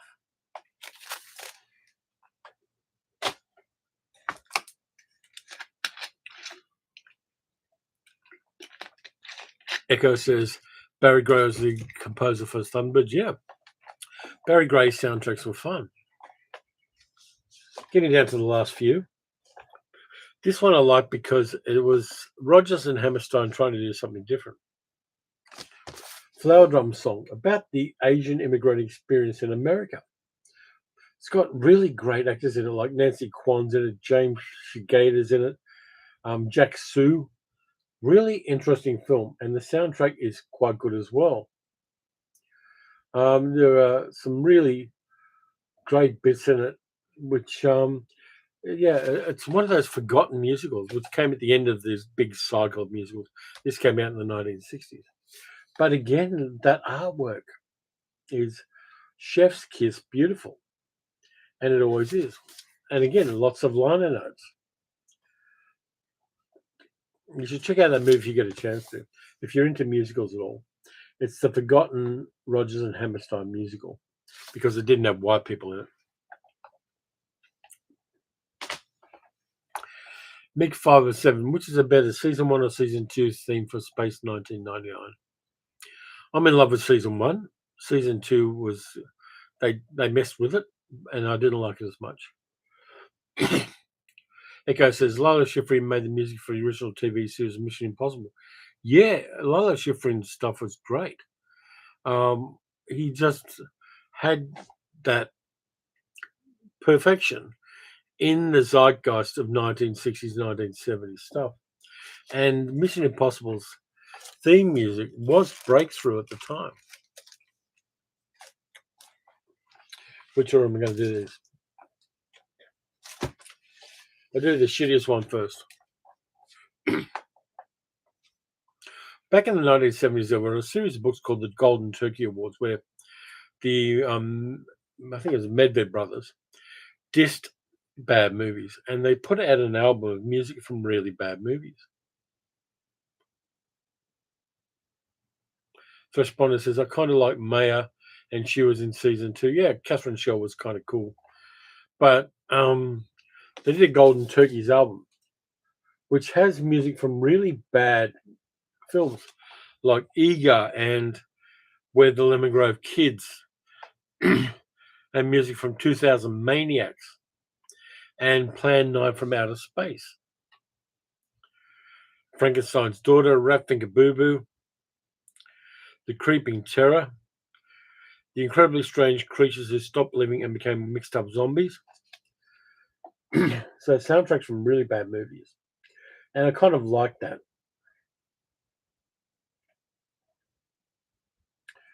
Lee Broderick says Quincy Jones, and Echo says Henry Mancini even made the score for the movie Condor Man. But the movie was not very successful. Yeah, it was a bad Disney movie, which is saying something. But then Henry Mancini also did Peter Gunn and stuff like that, and Breakfast at Tiffany's for that matter. But yeah, so many good, so many bad albums, soundtracks. This one I picked up in America as well. Paul Jones, George Bean Group, the soundtrack to Peter Watkins' Privilege, which is a darkly dystopian science fiction movie, which I've talked about on the channel once or twice.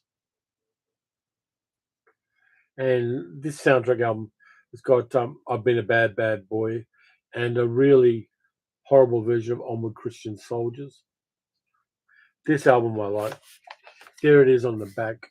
Privilege is a darkly dystopian 1960s view of a corporatization of youth culture as much as anything else. Yep, Mancini did Pink Panther and Hatari, Baby Elephant Walk, all that kind of stuff. Hatari is an interesting film in the career of John Wayne because he tries to play the macho character, but the female characters always defeat him in a sense. So I'm going to end with one of my favorite soundtracks. Nino Roger's soundtrack to La Dolce Vita, which is such a complex and magical soundtrack for me. The moods change and everything like that. It evokes the time in which it's made and the place in which it's made to the same extent as the movie itself. And if you haven't seen La Dolce Vita, you should. Marcello Mastroianni, Anita Ekberg. It's also got Lex Barker in it, Nadia Gray. A great soundtrack to just leave on and enjoy. You've got some of the iconic photography there. But yeah, I love La Dolce Vita as a movie. Like I do 8.5. Really great. If I was going to do a double feature of movies, I'd do La Dolce Vita and 2 Weeks in Another Town, which is an American, an Italian American version of the Via Veneto and the cool culture of Italy, along with an Italian version of it. But yeah, Nino Rota, totally underrated. Echo says, Lex Barker will forever be old Shatterhand for German movie lovers. Yeah, he did so many of those films because his career tanked in America. But yeah, so that's the soundtracks. We've got about 25 minutes left. So we'll do a bit of a Q&A and see how we go with that. By the way, super chats are available. Ads are going to be showing for some people very soon. So we'll get the questions in about a minute. I will answer the questions. So get your questions in while the ads are going, and I'll answer them when the ads have stopped.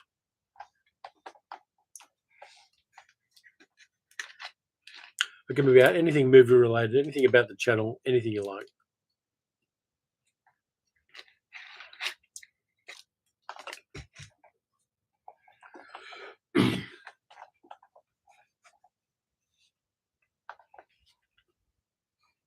Hey guys, good night, and thank you for being part of things. It's getting late where you are, mate.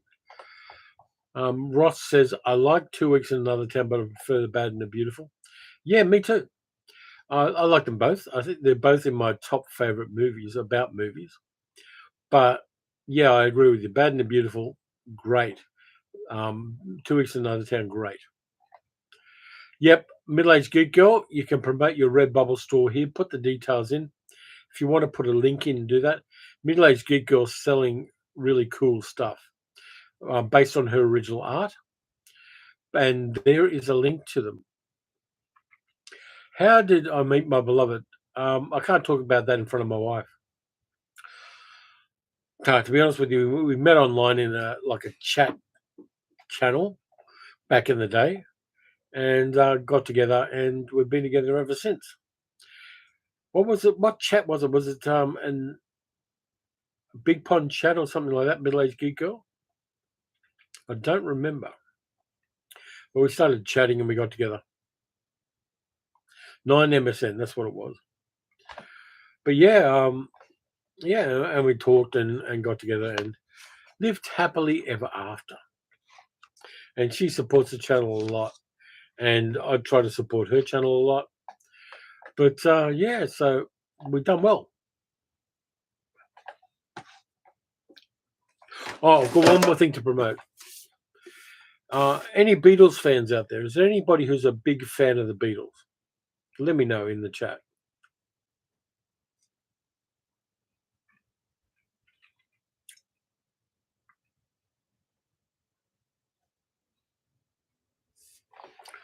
And I'm waiting for the chat to refresh.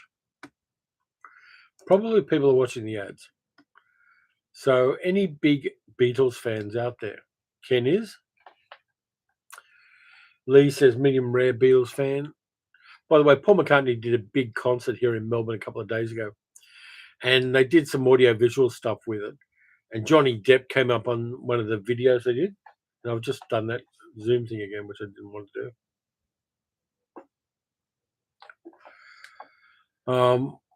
Beatles fan. Okay, here you go. What's my favorite nature horror flick? There's so many ones. I like Frogs with Ray Milland and Sam Elliott in it. But anyway, Steve Matteo, a Facebook friend of mine, sent me a copy of his book, Act Naturally, The Beatles on Film. Now, I'm going to post a link in the show notes of this. It's from Backbeat Books, and it's the story of all of the movies the Beatles were in. And it's really good. I've been reading through the first chapter or so, and it's all about the Beatles on TV and in movies. And it's well researched, beautifully done. There are some illustrations in there, but getting the rights to illustrations is sometimes a bit difficult these days. But Steve's book really reads well. He's got a good conversational style with it. It's a nice reference book as well. I've got a few movie music reference books, and this is going on the shelf with them. And Steve sent it to me, and I'm enjoying it so far.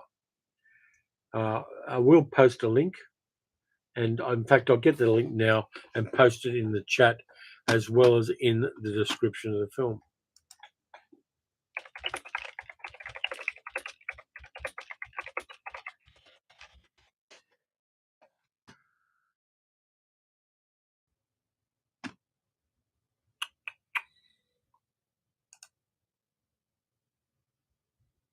Just waiting for that to come through because the web has gone slow.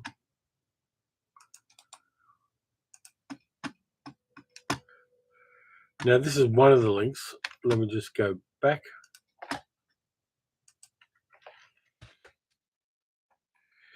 You can get it there, but if you type the title into, he does cover the Rankin Bass cartoons, Lee. If you type, you can also get it from Amazon, wherever you are, and things like that. But Steve's done a great job with this one, and I wish him more success with his future stuff. But yeah, that one's definitely worth being in your collection. It's a nice chunky one. The Ruddles, yeah, the Ruddles were fun too. I think the Ruddles get a mention in that one, particularly their documentary "All You Need Is Cash," which was kind of fun. But yeah, apparently lots of people here in Melbourne went nuts with Paul McCartney's concert, which was this week. Not a fan. I think the most interesting Beatles have died.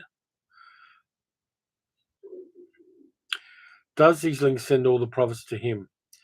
Not all of them, but let me just try another link. Hang on a second.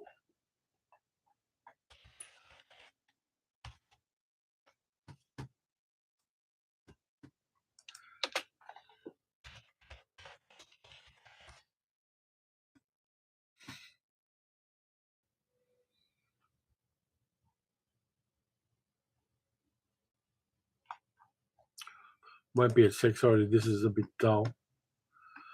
Um, yeah, that link I sent is probably the best one. If you don't want to do it through Amazon, you can definitely do it through that link that I sent.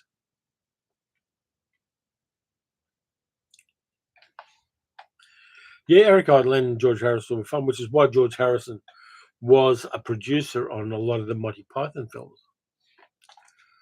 Absolutely, Barry. Give Steve some love and get the book. It is a solid piece of reference work. It's well researched. It's interesting. He kind of captures the zeitgeist of how mad Beatlemania was at the time, while still analysing the movies and the other things they did, like Magical Mystery Tour and the Rankin Bass TV series. But yeah, um, Mark Hurst says, do you think the current trend of sequels and reboots will give way to more original movies in the future? It's a good question. I think that it depends on who prevails. Studios want guaranteed income.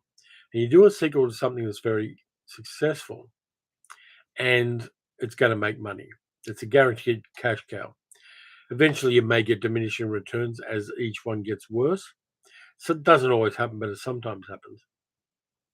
But I think the interesting things and innovation always comes from the edges of things. It doesn't come from the mainstream, it comes from the outliers. And things like Everything Everywhere All at Once. Even Greta Gerwig's Barbie movie, which was made by a studio, but still she was an outlier director, had an enormous cultural impact because it was an outsider's view and the studio let an outsider prevail. So I think there's going to be an audience for sequels all the time, or remakes, reboots, reimaginings, all that kind of stuff. They're going to have an audience. But if you want the real meat on the bone, good stuff, look for the small studios. Look for A24 doing things, and a bunch of others. Studio Canal's doing some interesting stuff as well.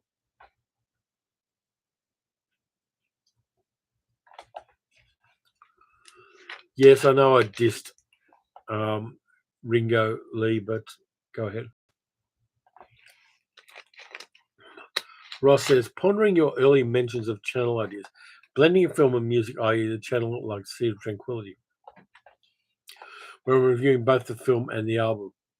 It's very difficult to do that because if I play any of the music, it gets hit with a copyright strike. So reviewing music, I can use little clips and recontextualize them of the film itself. But the moment you chuck music from a film into that, YouTube hammers you because the copyright owners hammer you.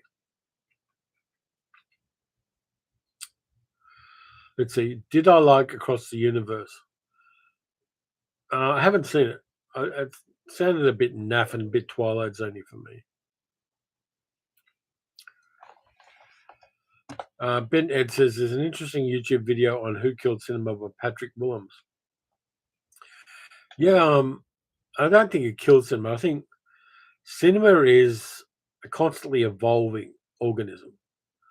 It changes. It changed with COVID. It changed with streaming services. It changed with YouTube even. So it's not going away. It may change its format and it may change its delivery systems. But cinema is always going to be there because we tell stories to each other. We did it around campfires when we weren't human yet. We've done it ever since in a whole bunch of different ways. And cinema is an interesting delivery system and a very powerful one for storytelling. It's not going away. Yeah, I mean, well, one of the great battles at the moment is creators versus the corporates. And the corporates have lost that for the most part. They'll regroup and try to do other things. But that is not only going on in the realm of cinema, it's going on in a lot of different realms. But storytelling will always exist. We'll always be telling each other stories. And because everybody can be a filmmaker, those stories aren't going away. In fact, unfortunately, I'm a filmmaker as well. I tell stories using a camera. And in a sense, that's cinema in a very, very crude, raw, and grassroots level. So I think they're always going to be the big tempos. They're always going to be big movies. I like the fact that Scorsese has got to make his film, his most recent one. But yeah, it's an interesting question, but I don't think cinema's going away. And let them have their sequels. Let them have all that kind of stuff. It'll run out eventually. Like Star Wars has all but died as a movie franchise and has moved on to streaming services. Have I seen Yes Daily? I'm not interested enough in the subject matter to see it, to be honest with you. D. Lee says, I was at a film festival recently and can report that cinema is not dead. Absolutely. We've got a whole bunch of different film festivals at the moment. There's an Italian one, there's a Greek one, there's a French one, there's Science Fiction Film Festival. There's a whole bunch of different film festivals out there. And we also have the Australian Centre for the Movie Image, which is doing free sessions showing Japanese 1960s crime films at the moment. So cinema's not dead. Ross says, you are right, but I mentioned a specific channel when they have solid views reviewing albums without playing the music because I think there's a possible fairly unique niche there. No, I see your point, Ross. I've got so much else I want to talk about on the channel. I've got a whole bunch of notes. In fact, I've got this really bad habit of putting my notes in 15 different notebooks and not compiling them all into one. I want to change that habit somehow. I prefer pen on paper when I'm doing my brainstorming, but I think I'm going to have to start compiling these things into one. There's a lot of stuff out there. There's a new stuff coming out. There's a whole bunch of good box sets and releases coming up for Imprint and Umbrella I want to cover. But I'm kind of okay with my niche, but I'm going to expand it into reviewing the cinemas. I think with a channel like this, there's a risk of going in too many different directions at once and losing an audience if you do. So I'm kind of orchestrating that as carefully as I can, given the fact that I know absolutely nothing about anything. Have I ever seen the musical version of Jack the Giant Killer? I've seen the Ray Harryhausen version. But yeah, I should try to get to a film festival or two. I don't tend to because I'm about 30 kilometres from the city, and public transport's a pain. And there's no way I'm driving into the city and paying egregious parking prices. But I should tap into that a little more. I'll talk to some people I know and see if any friends are going to film festivals, particularly the Melbourne International Film Festival. There used to be a Melbourne Underground Film Festival, but it was run by a guy who turned out to be a homophobic, sexist, racist nut job. And when that came out, his film festival disintegrated because nobody wanted to put their films into his film festival.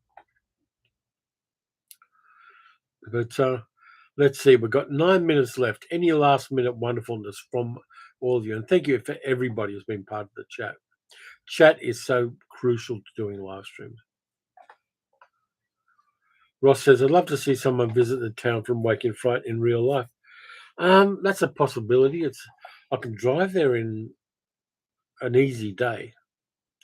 Broken Hill's fairly easy to get to, and Silverton's easy to get to. I'll have to talk to Middle Aged Geek Girl, see if we can do a road trip holiday. She hates Broken Hill. I'll warn you, she hates Broken Hill. So we'd have to mix it in with something else. Again, accommodation's expensive and things like that, so that may be problematic. But I'm feeling the urge to do a bit of a country drive. I sometimes do country drives in a day and cover like 800 kilometres in a day. I'm getting the urge to do that again. But Broken Hill's an interesting town. It's got the best milk bar I know of, where you can get milkshakes and other things. Bell's Milk Bar there is fantastic. It's also the hometown of people like Chips Rafferty was born in Broken Hill.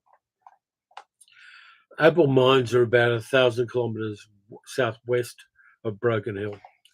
We're a fairly big country. And so Cooper Pedy and all those opal mines are there. Around Broken Hill, it was mostly lead and copper. And that's why there's high lead levels in the children of Broken Hill, because there's an enormous mountain of mine tailings that dominates the landscape there. But yeah, Cooper Pedy is way over in South Australia. I'd love to go to Cooper Pedy and do a video there because they have a drive-in movie cinema above ground. All of most of the houses in Cooper Pedy are underground because it's so hot, but they do have a drive-in cinema there. I don't have to go that far for gold mines, Ross. We've got gold mines that are active in Bendigo and Ballarat, which are 2-hour drive away from here.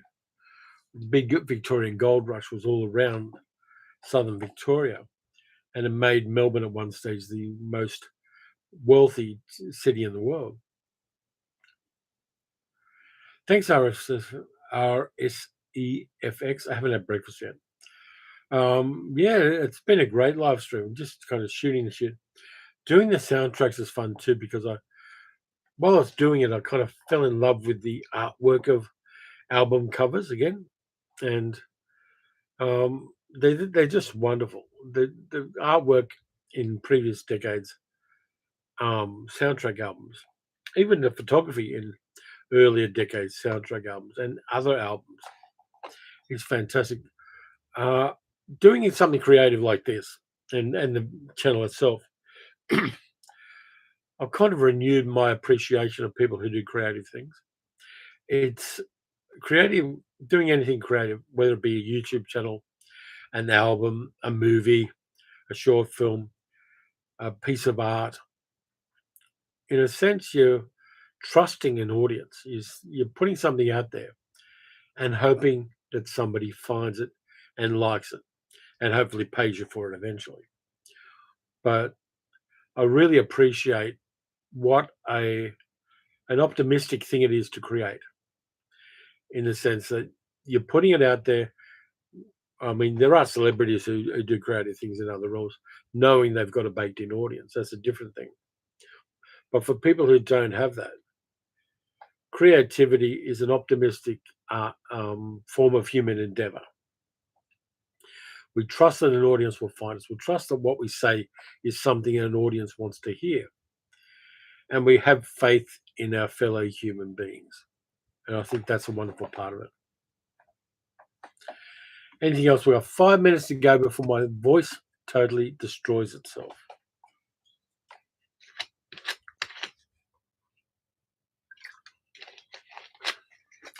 Anything people are looking forward to that's upcoming in cinema? There's a couple of horror movies coming up that I was kind of vaguely interested in. There's one called "It's a Wonderful Knife," which is a slasher version of "It's a Wonderful Life," where a young woman wishes she was never born, and then finds out that when she stopped a serial killer, if she wasn't born, all of her friends would have been killed by the serial killer. And so she's in a universe where nobody knows who she is. And she's got to try to stop this serial killer because she didn't stop it early on, and the serial killer is decimating her town. I kind of like that. Yeah, it's a good title too. And the nice thing about It's a Wonderful Knife is it's a title that evokes It's a Wonderful Life, but it also tells you what kind of movie this is. I want to see it for that reason. The same way I enjoyed Happy Death Day and its sequel. Happy Death Day is a real hidden gem. Ken Riddell says Alienoid 2 and The Witch 3. Thank you, Mick507. Thanks for being part of the chat on this one. We're almost winding down. Do you want to stop this a little bit early, middle-aged geek girl? Or are you okay to continue for another 4 minutes? 3 minutes?